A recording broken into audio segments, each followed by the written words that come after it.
네, 저는 오늘 도대체 이재명 정권의 성격이 뭐냐, 그리고 이재명 정권이 어디까지 갈 것이냐, 그리고 우리는 누구인가, 우리는 어떻게 해야 되는가, 이런 주제로 좀 말씀드리겠습니다. 저는 이재명 정권을 이재명 이석기 연립 정권이라고 생각합니다. 그 내용을 좀 설명드리겠습니다. 다음, 우선 대한민국의 정치를 알려면 우리 대한민국 돌아가신 노재봉 총리는 대한민국은 세 가지 측면에서 봐야 된다고 이야기했습니다.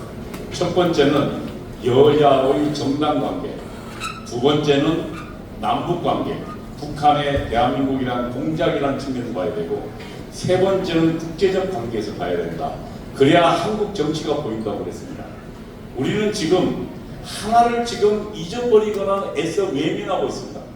그것은 대한민국에 엄연히 작동하고 있는 북한의 지하 공작에 대해서 우리는 외면하고 있고, 대한민국 언론은 이 문제에 대해서 절대로 보도하지 않고 있습니다. 그동안 대한민국은 숙한 지하당이 있었고, 지하당 성공의 최저의 성공의 그 사건이 바로 이재명 정권의 탄생입니다. 다음, 맨 먼저 통일혁명당에 대해서 설명드리겠습니다. 1968년도, 이건 조선일보 보도입니다. 8월 20일 제주 앞바다에 북한 공작선이 출몰했다. 이 북한 공작선은 북한 노동당이 남한 지하조직인 통일혁명당 당수 김종태, 이문규 등을 태우려고 제주도 앞바다에 나온 것입니다.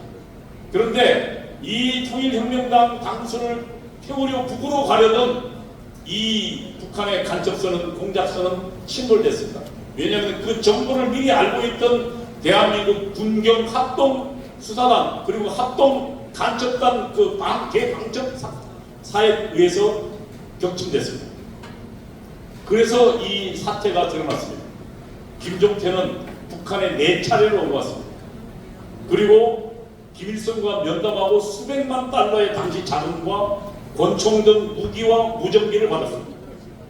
그리고 이들이 하려고 했던 것은 북한의 지령에 따라서 대한민국을 전복하려고 했었습니다. 그 밑에, 김종태 밑에 있던 친구가 당시 책임 비서였던 신영복입니다. 그리고 신영복에 의해서 포섭된 자가 당시 서울대 학생이었던 박성준입니다. 그리고 박성준에서 포섭된 자가 우리 나중에 후일 대한민국 총리를 했던 한명숙입니다. 나중에 책임비서였던 신영복은 무기징역을 받았고, 박성준은 15년형을 받았습니다.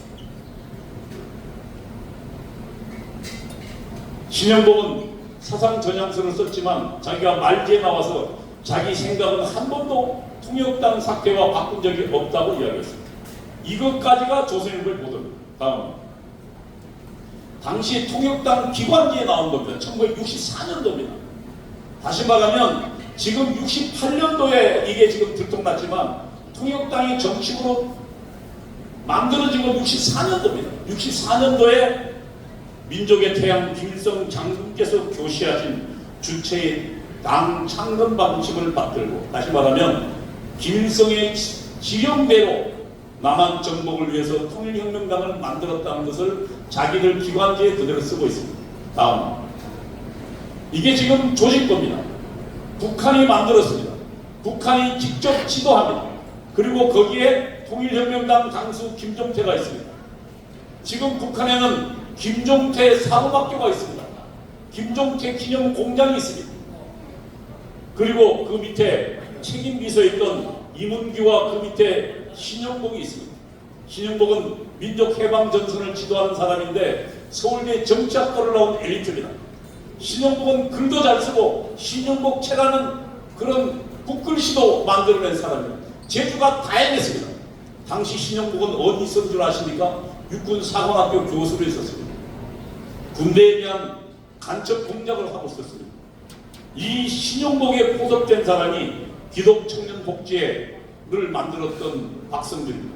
저는 박성준과 3년간 세미나를 했습니다. 박성준은 머리끝부터 발끝까지 주사파 공산주의였습니다. 소련이 무너지는 그 상황에서도 신영복 그 박성준은 저에게 이렇게 이야기했습니다. 이동기, 비록 소련은 망하지만 우리의 사상적인 북한은 절대로 망하지 않을 거예요. 우리 다시 다시 마음을 잡고 소련이 무너지는 상황에서도 우리 혁명을 위해서 노력합시다 했던 사람입니다. 저는 나중에 전화했지만 제가 알기에는 문재인의 실질적인 뒤에 지도체, 사상적인 지도가 누구였냐? 박성준이 했다고 나중에 언론에 나오고 있습니다. 그러면 이게 통역당이고, 통역당이 아시다시피 한명숙이가 감옥 갔을 때 더불어민주당 국회의원 60명이 출동했습니다. 그러면 그 이야기가 무슨 얘기입니까? 대한민국의 야당의 상당수는 통일혁명당을 자기 지도서로 삼고 있다는 얘기입니다. 그리고 이제 이석기 공작에 대해서 보겠습니다. 이석기는 민족민주혁명당 간부 출신입니다. 다음 1989년 7월 북한은 간첩을 난파시킵니다. 윤택님이라는 간첩입니다. 윤택님은 나중에 이 난파 간첩 성공으로 북한의 차관까지 올라갔습니다. 이 윤택님이 김영환이라는 자를 만납니다. 그리고 김영환이 윤택님의 지시를 받고 92년도에 서울대학교에서 민족민주혁명당을 창당합니다.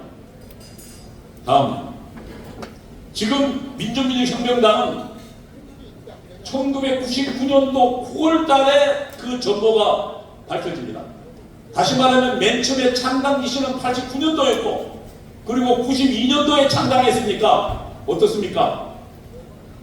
지금 이재명이가 당시에 변호사가 되고 성남지에서 활동하던 시기가 1995년도입니다.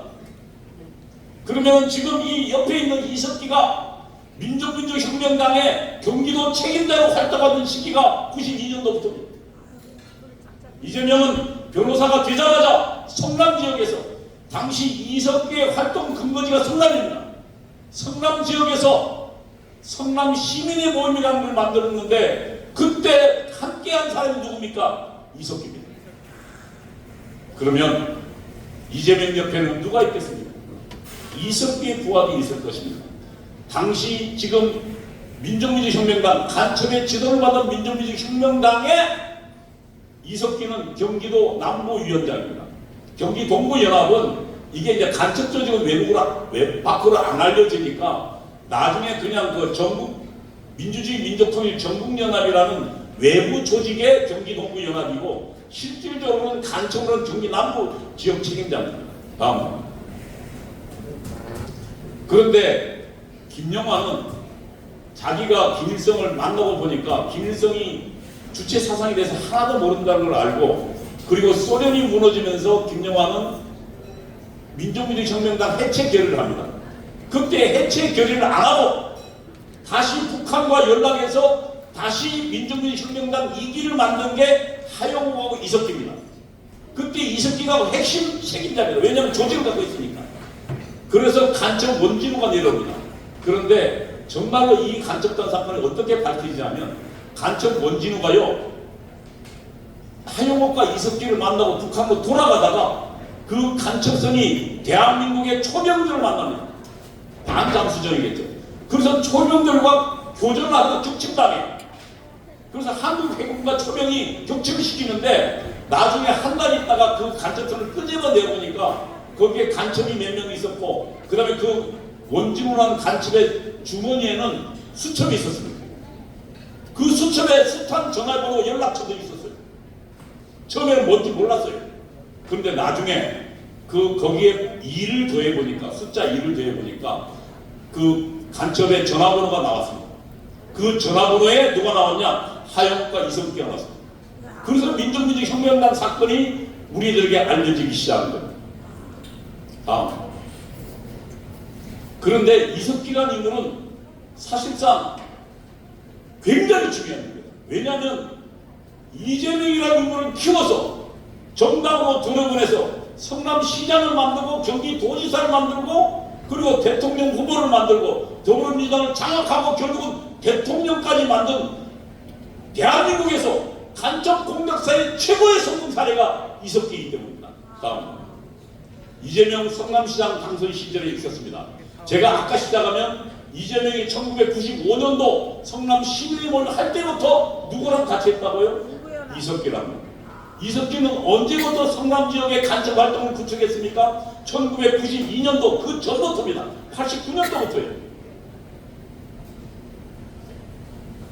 이건 2010년도입니다. 그러니까 95년도니까 약 5년 후에 이재명이 성남시장으로 나옵니다.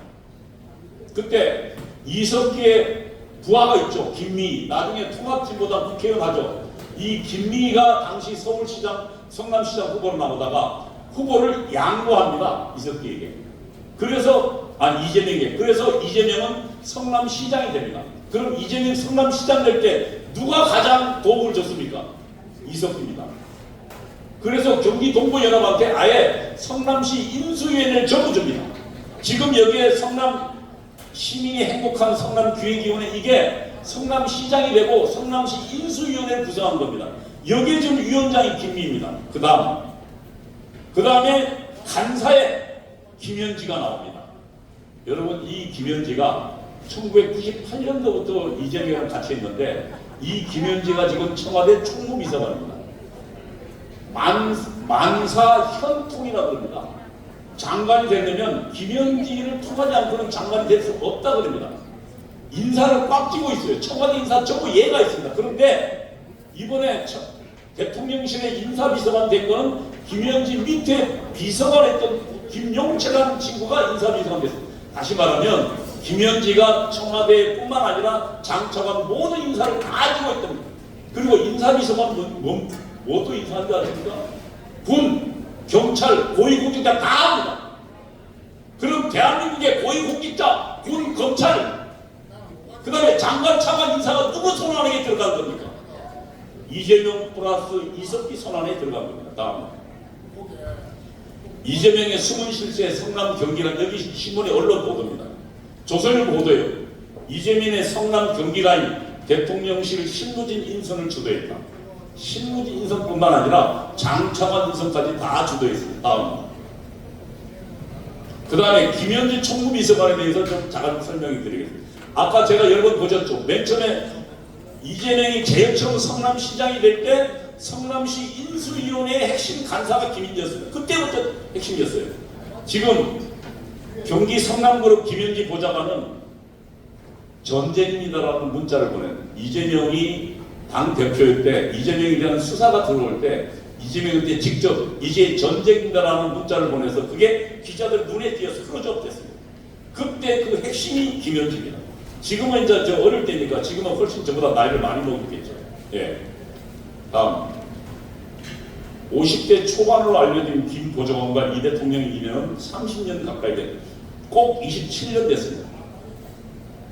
대학 졸업한 직후인 1998년도 당시 변호사였던 이 대통령이, 다시 말하면 이재명이 설립한 그리고 운영하고 있던 성남 시민의 모임에 합류했다. 이어 2001년부터는 사무국장을 맡아서 활동했다. 그러면 다시 한번 활동해 보겠습니다. 이석기가 경기 성남시에 경기 남부위원장 민족민주혁명당 간첩단의 조직을 할 때가 92년도입니다. 그리고 김현지는 98년도에 학생운동을 졸업합니다. 그리고 95년도에 이재명이 성남에서 시민 모임을 하고 이석기와 만납니다. 그러면 이재명, 김현지는 누구에게 보석된 사람들입니까? 이석기에게 보석된 사람들입니다. 지금 그 이야기를 하고 있습니다. 다음.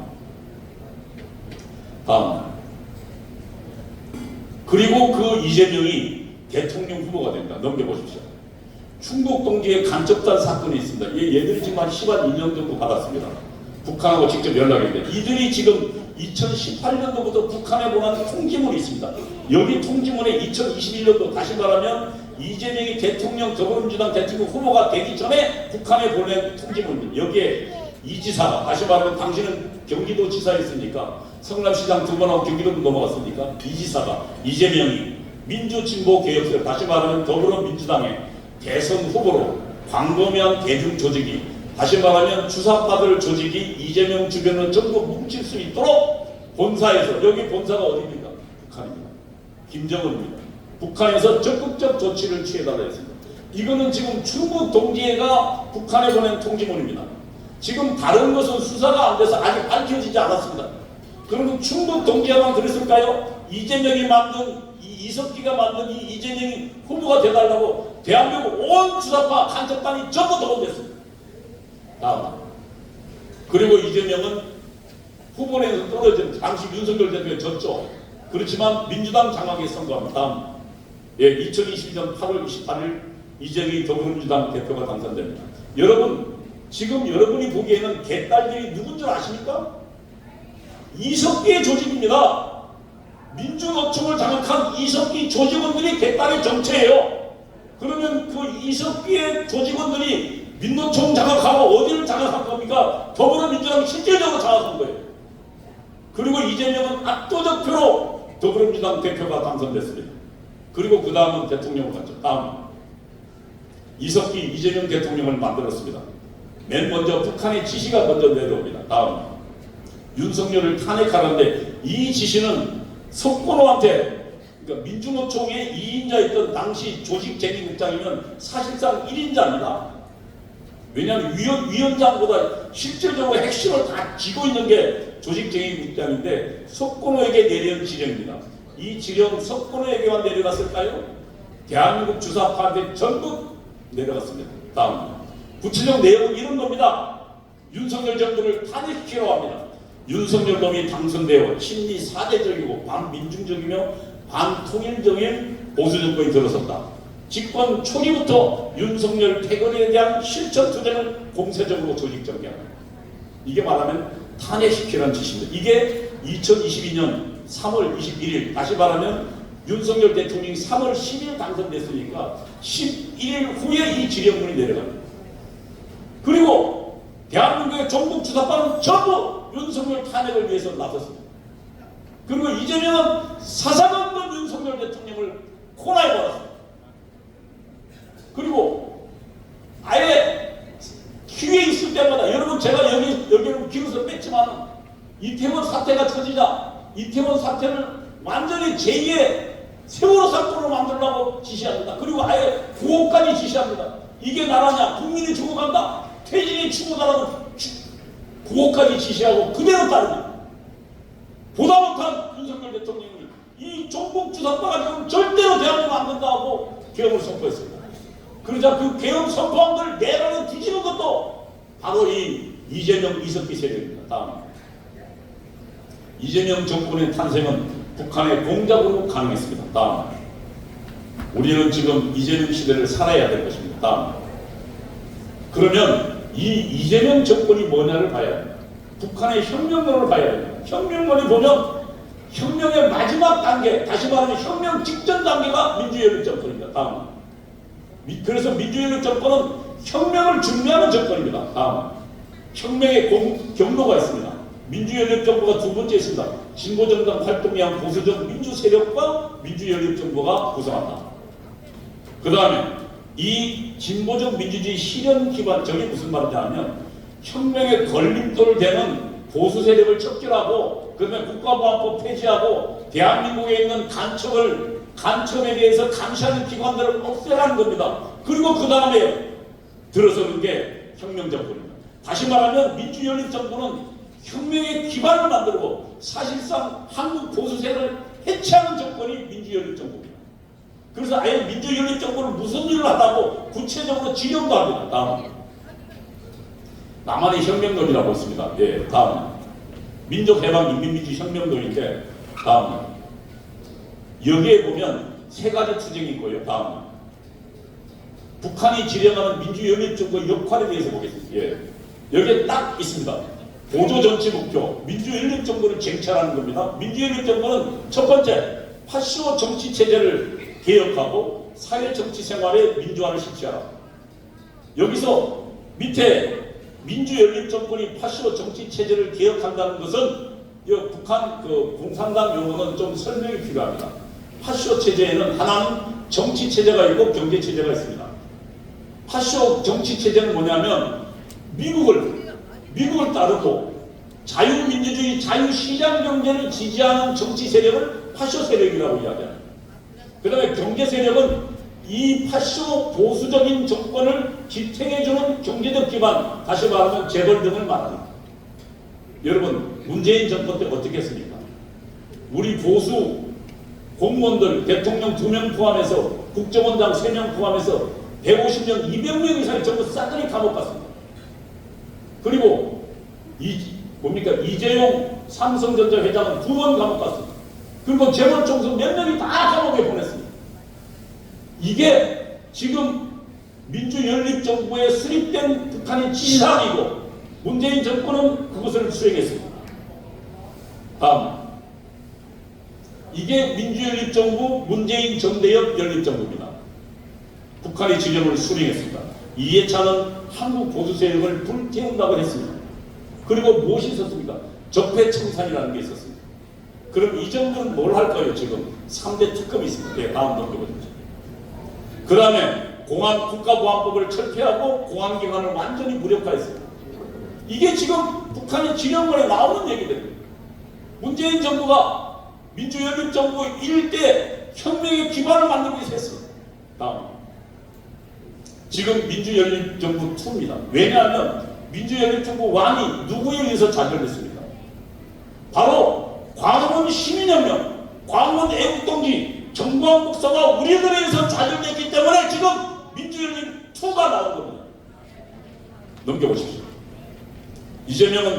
북한은 이재명 정부의 사명을 실행합니다. 다음, 지금 무엇이 지금 등장했습니까?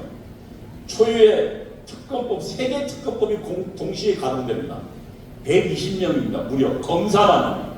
거기다가 수사관, 경찰 파견 다 합치면 300여 명, 400명이 되는 어마어마한 대규모 조직입니다. 아예 검찰청 하나가 새로 만들어진 겁니다. 이게 지금 벌어진 거예요. 이것이 뭐 하겠습니까? 문재인 정부 때는 그냥 그래도 검찰을 동원하지 않고 각 부처마다 뭐가 있습니까? 적폐청산위원회를 만들어서 독자적으로 했지만 이제는 아예 어마어마한 120명 검사를 동원해서 내각으로 그리고 우리 보수 세력을 적폐 세력으로 몰아서 청산하려고 덤벼들 것입니다. 다음요.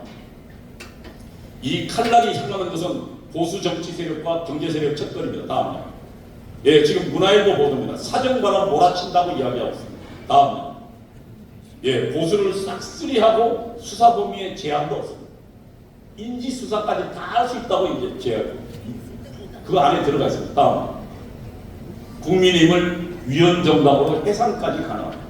만약 지금 이제 국민의힘이 108명에다가 1명 넘어갔으니까 여기 있던 울산에 있던 누구 넘어갔죠? 그리고 107명입니다. 그러면 만약에 위헌정당을 해산되면 107명 전부 국회의원제 박탈자가 전부 재선거해야 됩니다. 그러면 공포 분위기에서 재선 가면 누가 당선될까요? 제가 보기에는 우리 108에서 못 얻습니다. 그러면은 만약에 그 중에서 20명만 당선되더라도 아예 헌법 개정이 가능합니다. 독자적으로 국민이 도움 없이도 내부 반란도 없이도. 그러면 연방제선은 땅땅땅 두드리면 연방제도 가능합니다. 이 지금 위기 앞에 서 있습니다. 다음, 법원은 아예 바람 앞에 미리 누워버렸습니다. 예, 다음, 예, 그 다음, 예, 그러면 우리가 누군지를 보겠습니다. 광화문 애국운동은 2번의 승리의 기록이 있습니다. 2019년도 광화문 애국운동이 반격했습니다. 예, 2019년도 6월 8일 지금 저 사진을 여러분 기억나십니까? 정광훈 목사가 대통령 그 청와대 앞에 천막을 치고 저기에 농성했습니다. 대통령 하야, 문재인 탄핵 7가지 사유를 내걸고 농성을 시작했습니다. 그때 전부 아무도 정광훈 목사의 이 천막 농성 투쟁이 엄청난 시민혁명을 일으킬 거라고 아무도 생각하지 못했습니다. 제가 알아보니까 사랑교회 핵심 교인들, 전도사, 목사님들도 그렇게 생각 안 했다고 그러더라고요. 그러나 저렇게 시작했습니다. 다음, 그리고 정광훈 목사는 7가지 사유를 이야기했습니다. 한미동맹을 파괴한다, 소득주도 성장하고 경제를 파괴한다, 맞는 얘기, 안보를 해체했다, 원전을 폐기했다, 4대 강물을 해체했다, 국제위기에서 완전 왕따가 되었다. 지금 우리 이재명도 마찬가지죠. 주사파 고려 연방제로 사회주의 공산주의를 지향합니다. 그래서 이 7가지 이유 때문에 문재인은 하야하고 탄핵되는다 주장했습니다. 처음에는 적극지만 몇 번을 돈 정광훈 목사의 외침에 1919년 10월 3일 저 가까운 광경을 보십시오. 저 위대한 혁명을 정광 목사와 광화문 애국운동 세력이 일으킨 것입니다. 그리고 저들의 대한민국 전복 작전은 1차로 좌절됐습니다. 그 다음 이 관련 사진들입니다. 여러분, 지난번 2024년도 12월 3일 윤석열 대통령이 개혁을 선포했습니다. 더 이상 저 주사파들을 두고는 대한민국을 발전할 수 없다고 판단했습니다. 그래서 윤석열 대통령은 개혁을 선포하고 그들을 싹쓸이 하려고 했지만 그러나 좌절됐습니다.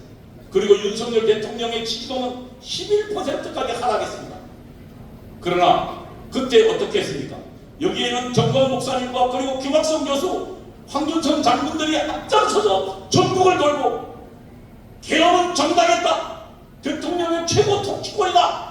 그리고 내란 내자도 꺼내지 말라고 외쳤습니다. 그리고 국민들이 반응했습니다.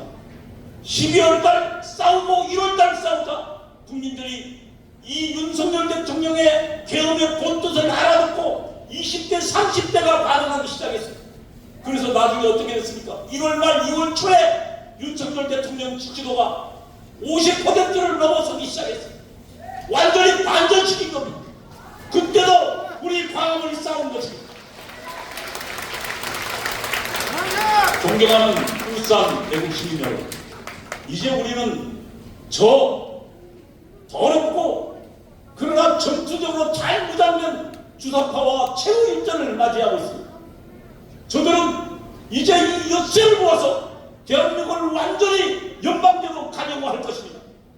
그러나 여러분, 우리에게는 하나님이 있고 또 우리와 함께하는 광화문 애국 동지들이 있습니다. 여러분, 우리는 2019년도에 승리했고 2025년 이후에 승리했고 우리는 다가오는 이재명과의 전쟁에서 반드시 승리할 것입니다. 여러분.